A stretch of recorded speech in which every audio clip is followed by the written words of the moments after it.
आज के लेक्चर में हम देखेंगे प्रेगनेंसी एंड एम्ब्रियोनिक डेवलपमेंट के बारे में। इससे पहले वाले लेक्चर में हमने देख लिया था फर्टिलाइजेशन एंड इम्प्लांटेशन। तो इम्प्लांटेशन होने से क्या हुआ था?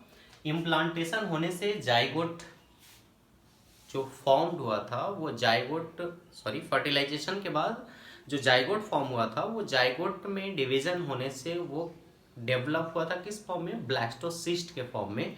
और वो ब्लास्टोसिस्ट जब यूटेरस के इंटरनल वॉल यानी कि इंडोमेट्रियम के साथ अटैच हो चुका था तब हम उस प्रोसेस को क्या कह रहे थे? इम्प्लांटेशन। तो जब इम्प्लांटेशन हुआ था तो ये जो ब्लास्टोसिस्ट या जिसको ब्लास्टूला कहते हैं, है ना, ये ब्लास्टोसिस्ट या ब्लास्टूला में क्या हुआ? इसमें जो आउटर बाहर की तरफ जो पेरिफेरल रीजन में जो सेल है उसे हम क्या कहते थे? ट्रोफोब्लास्ट या ट्रोफोइक्टोडर्म। ये ट्रोफोइक्टोडर्म में इस तरह की मॉडिफिकेशन आई या फिंगर लाइक प्रोजेक्शन के फॉर्म में बना जिसे हम कहते हैं कॉरियोनिक विलाई। ये कॉरियोनिक विलाई क्या हुआ? यूटेरस के अंदर का लेयर, सबसे इनर लेयर यानी कि इंडोमेट्रियम में इम्बेडेड हो गया उसको पेनिट्रेट करके। तो इस तरीके से ये ब्लास्टोसिस्ट जो है वो जुड़ चुका किसके साथ? इंडोमेट्रियम के साथ। और वो क्या हो गया जुड़ने से? इम्प्लांटेशन हो गया। अब देखिए इम्प्लांटेशन के बाद आता है गैस्ट्रुलेशन। गैस्ट्रुलेशन का मतलब क्या होता है? गैस्ट्रुलेशन का मतलब होता है फॉर्मेशन ऑफ जर्म लेयर। क्या होता है गैस्ट्रुलेशन का मतलब?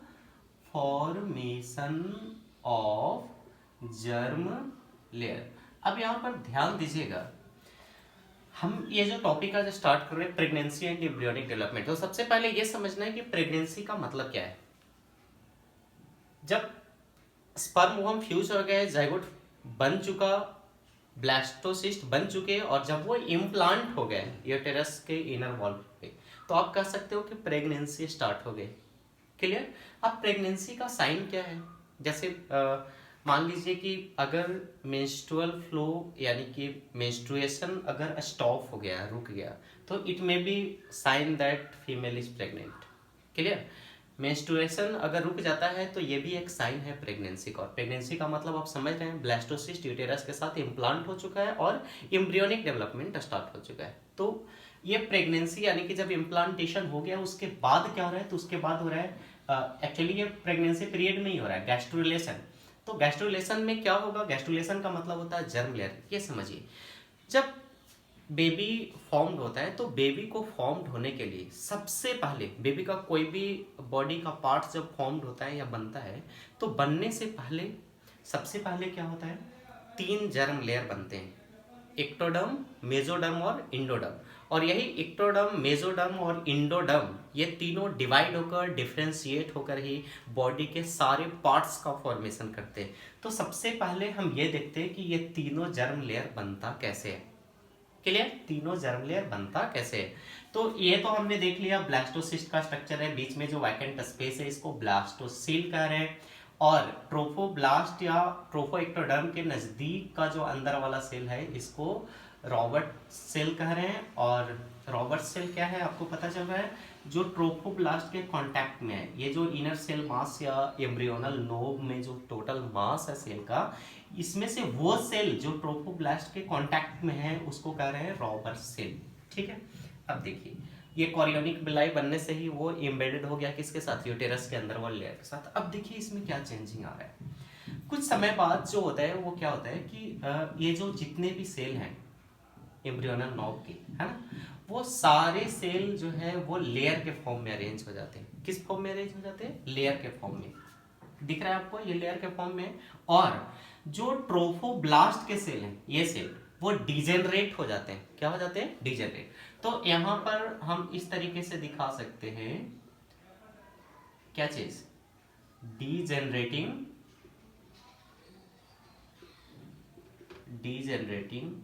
Trophoblast cell. ठीक है? तो ट्रोफोब्लास्ट जो है वो क्या हो गया? डिजेनरेट। अब देखिए पहले स्टेप में तो आप देख लिया किस तरह से इम्प्लांटेशन हुआ। अब इसके बाद जो हम समझ रहे हैं वो है गैस्ट्रुलेशन, यानी कि तीनों जर्म लेयर कैसे बनते हैं, क्योंकि वही जर्म लेयर फिर डिवाइड और डिफरेंशिएट होकर पूरे बेबी का फॉर्मेशन करेगा। तो पहले समझते हैं तीनों जर्म लेयर कैसे बनते हैं।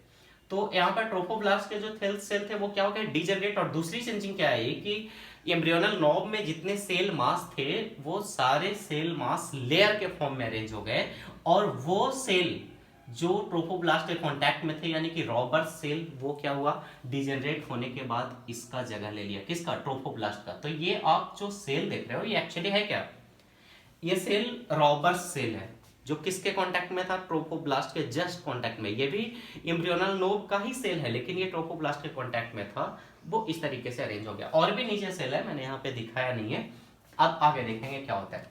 तो ये जो रॉबर्ट सेल है ये टूटता है, डिवाइड होता है, लेकिन डिवाइड जो यहाँ पर होता है वो अनइक्वल होता है, इक्वल नहीं होता। जो ऊपर के लेयर में सेल है वो कलमनर हैं यानी कि इलोंगेटेड हैं, पिलर लाइक सेल हैं, क्लियर। और नीचे जो है वो क्या है, क्यूबॉइडल सेल है, आप पढ़े होंगे 11th क्लास में, है ना। तो नीचे का जो सेल है वो क्या है, क्यूबॉइडल शेप का है, और ऊपर का जो सेल है वो पिलर लाइक यानी कि कलमनर सेल है। तो ऊपर वाले सेल को क्या करें, ईपीब्लास्ट, और नीचे वाले को क्या करें, हाइपोब्लास्ट। तो ये दो लेयर फॉर्म हो गए, ईपीब्लास्ट और हाइपोब्लास्ट। अब यहां पर समझिए, हम देखते हाइपोब्लास्ट को छोड़िए, हम यहाँ देखते ईपीब्लास्ट के बारे में, ठीक है। तो सबसे पहले जो हाइपोब्लास्ट और ईपीब्लास्ट है, ये दोनों का काम क्या है इसको समझना जरूरी है।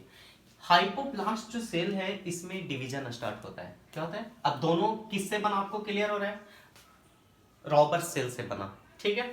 दो लेयर बन गया, एपीब्लास्ट और हाइपोब्लास्ट। अब देखिए हाइपोब्लास्ट में डिवीजन स्टार्ट होता है, और डिवीजन होने से इस तरह से ये पेरिफेरल रीजन में स्टोर हो जाते हैं, इस तरीके से एक सर्कुलर फॉर्म में सेल का लेयर बन जाता है। और ये जो लेयर बन के तैयार हुआ किससे, हाइपोब्लास्ट से, वही लेयर है इक्टोडर्म, जो कि पहला जर्म लेयर है। बताया आपको कितने जर्म लेयर बनेंगे, 3। तो सबसे पहले जो जर्म लेयर का फॉर्मेशन होता है वो क्या होता है, एक्टोडर्म। किससे बना आपको पता चल रहा है, हाइपोब्लास्ट से। अब देखिए, अब ऊपर क्या बचा, ईपीब्लास्ट। ईपीब्लास्ट में देखिए दो एंड है, एक लेफ्ट साइड ऑफ इंड देख रहे हैं, इसे कह सकते हैं सेफाइलिक इंड, और राइट साइड जो इंड है इसे क्या कह सकते हैं, कॉर्डल इंड।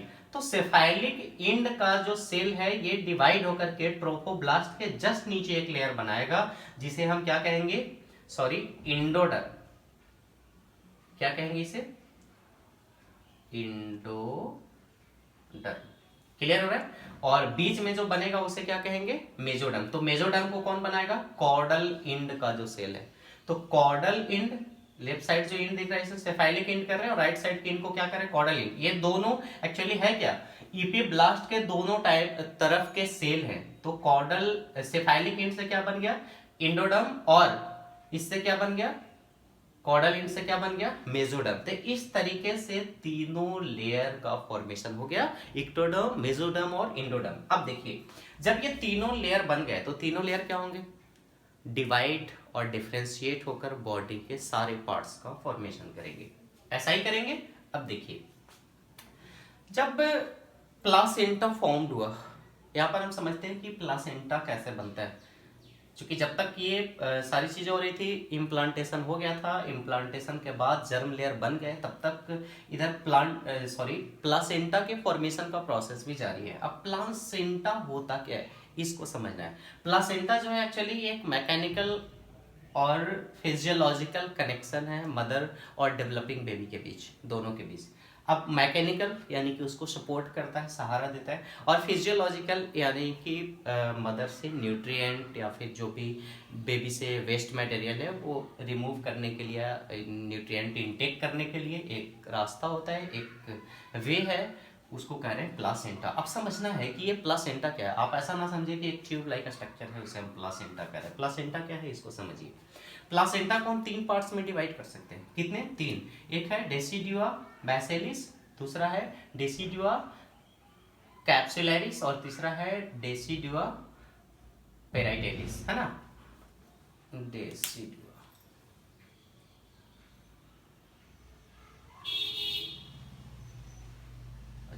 कॉर्डा पेराइटेलिस।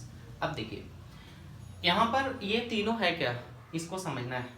डेसिडुआ बैसिलिस क्या है, जैसे मान लीजिए कि इंडोमेट्रियम का ये पार्ट है, क्लियर, ये पार्ट किसका है, इंडोमेट्रियम का, ये भी पार्ट किसका है, इंडोमेट्रियम का, और इसी में क्या बना, कॉरियोनिक विलाई, और ये इम्बेडेड हो गया इंडोमेट्रियम में। तो ये हिस्सा जितना दूर कॉरियोनिक विलाई एम्बेडेड हुआ है किसमें, इंडोमेट्रियम में, वो पूरा पार्ट क्या कहलाएगा, डेसिडुआ बैसिलिस। ठीक है, अब देखिए ये पार्ट, इसके नजदीक का पार्ट किसका पार्ट है, ये एक्चुअली इंडोमेट्रियम का पार्ट है।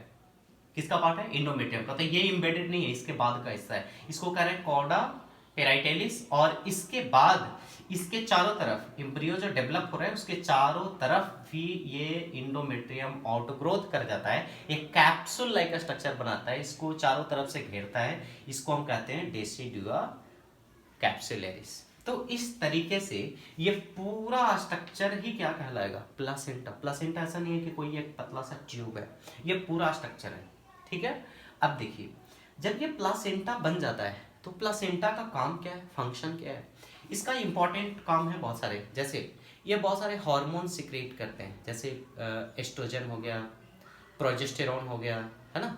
तो इस तरीके से ये बहुत सारे हार्मोन का सिक्रेशन करते हैं, कॉर्टिसोल, ये सब हार्मोन का सिक्रेशन, जिसके बारे में हम और आगे जिक्र करेंगे।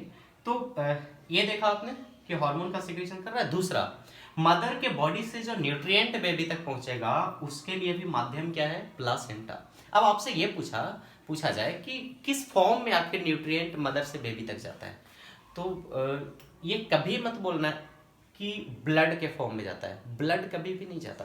क्या जाता है, सिर्फ न्यूट्रिएंट बेबी तक पहुंचते हैं। आप फ्लूइड फॉर्म में कह सकते हो, ऐसा कह सकते हो, लेकिन ऐसा नहीं कह सकते कि ब्लड के फॉर्म में न्यूट्रिएंट बेबी तक जाता है। क्लियर, क्योंकि बेबी के अंदर ब्लड अलग से फॉर्म होता है, न्यूट्रिएंट के सिर्फ न्यूट्रिएंट अंदर जाता है जो कि ब्लड का फॉर्मेशन करेगा। तो हाँ, ये चीज है, कोरियोनिक विलाई जो है वो पूरा ब्लड में इम्बेडेड होता है और इसी से न्यूट्रिएंट एब्जॉर्ब करके डेवलपिंग बेबी तक पहुंचता है ना।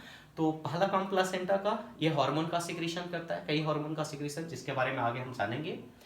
दूसरा काम क्या करता है, ये मैकेनिकल सपोर्ट देता है डेवलपिंग बेबी को। तीसरा काम क्या करता है, ये न्यूट्रिएंट मदर से बेबी तक पहुंचाने का काम करता है। ये सारा काम किसका है, प्लासेंटा का, है ना।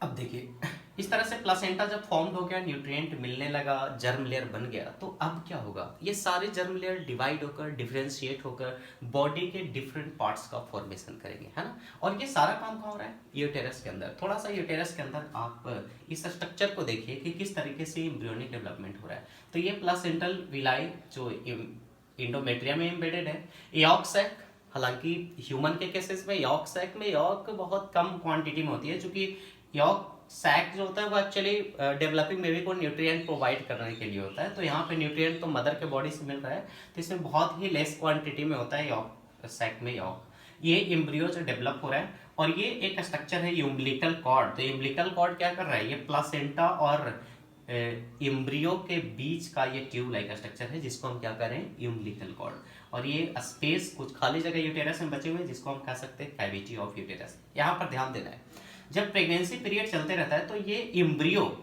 के चारों तरफ, दिख रहा है आपको, एम्ब्रियो के चारों तरफ जो कैविटी होता है, इस कैविटी को कहते हैं क्या चीज, अमनियोटिक कैविटी। क्या कहते हैं, अमनियोटिक कैविटी। और अमनियोटिक कैविटी में क्या होता है, फ्लूइड भरा होता है, जिसको कहते हैं अमनियोटिक फ्लूइड। अमनियोटिक फ्लूइड का काम क्या है, इसके हेल्प से हम डेवलपिंग बेबी के बारे में इंफॉर्मेशन ले सकते हैं, टेस्ट कर सकते हैं, जांच कर सकते हैं, इसमें किसी तरह का कोई क्रोमोजोमल डिसऑर्डर तो नहीं है। तो इस तरीके से हम बहुत सारी चीज़ें जान सकते हैं, बेबी के बारे में इंफॉर्मेशन ले सकते हैं अमनियोटिक कैविटी में भरे हुए फ्लूइड, यानी कि अमनियोटिक फ्लूइड के हेल्प से। क्लियर है, जिसके बारे में इसके बाद वाले चैप्टर में हम डिटेल से जानेंगे। तो ये देखा आपने, एम्ब्रियोनिक डेवलपमेंट में जहां एम्ब्रियो डेवलप हो रहा है तो वो चारों तरफ एक फ्लूइड से घिरा हुआ है, और उस फ्लूइड को क्या करे, अमनियोटिक फ्लूइड। और जिस कैविटी में वो फ्लूइड भरा हुआ है उसको क्या करे, अमनियोटिक कैविटी। अब देखिए यहाँ आते हैं सर्विक्स, जिसके सहारे सीमेन इन किया था यूटेरस के अंदर। तो ये जो सर्विक्स है, जब प्रेगनेंसी पीरियड चल रहा होता है तो ये सर्विक्स म्यूकस के प्लग से सील होता है, बंद होता है ये। क्लियर, यहाँ पर म्यूकस का सेक्रेशन होता है, जिसकी वजह से ये प्लग यानी कि सर्विक्स जो होता है बंद होता है। जैसे ये क्वेश्चन आ सकता है कि अगर प्रेगनेंसी है या एम्ब्रियोनिक डेवलपमेंट है, तो इस टाइम सेक्सुअल इंटरकोर्स करने से क्या ट्विंस डेवलप हो जाएंगे? तो नहीं, सेक्सुअल इंटरकोर्स करने के बाद भी सीमेन यूटेरस के अंदर इन ही नहीं करेगा, पहुंचेगा ही नहीं, चूंकि यहाँ पर म्यूकस इसको सील किए हुए है, बंद किए हुए हैं इस रास्ते को, है ना। तो इस तरीके से आपने देखा कि यूटेरस के अंदर एम्ब्रियोनिक डेवलपमेंट हो रहा है, और ये एम्ब्रियोनिक डेवलपमेंट कितने दिन तक होगा? तो ये ऑलमोस्ट 267 डेज तक एम्ब्रियोनिक डेवलपमेंट होगा, और 267 डेज 7 डेज प्लस माइनस हो सकता है, कम ज़्यादा हो सकता है, उतने समय में ये एम्ब्रियो पूरी तरह से डेवलप हो जाएगा और बर्थ के लिए तैयार हो जाएगा, है ना। तो इसके बाद वाले लेक्चर में हम ये जानेंगे कि एम्ब्रियोनिक डेवलपमेंट के समय कौन से मंथ में बॉडी का कौन सा पार्ट बनता है या कौन सा पार्ट पहले बनता है, और साथ में ये जानेंगे कि पार्चुरेशन यानी कि जब वो फुल्ली डेवलप्ड हो गया तो वो कैसे जन्म लेगा, और उसके बाद फिर हम जानेंगे कि लैक्टेशन यानी कि मिल्क का सिक्रेशन ब्रेस्ट से या मैमरी ग्लैंड से किस तरीके से होता है। तो आज के लेक्चर में हमने क्या सीखा? हमने देखा कि किस तरीके से जर्म लेयर बनता है, कौन बनाता है जर्म लेयर को, और प्लासेंटा का फॉर्मेशन कैसे होता है, क्लियर, और एम्ब्रियो जो डेवलप होते रहता है वो किस तरीके से amniotic फ्लूइड से घिरा हुआ रहता है। तो इस लेक्चर में बस इतना है।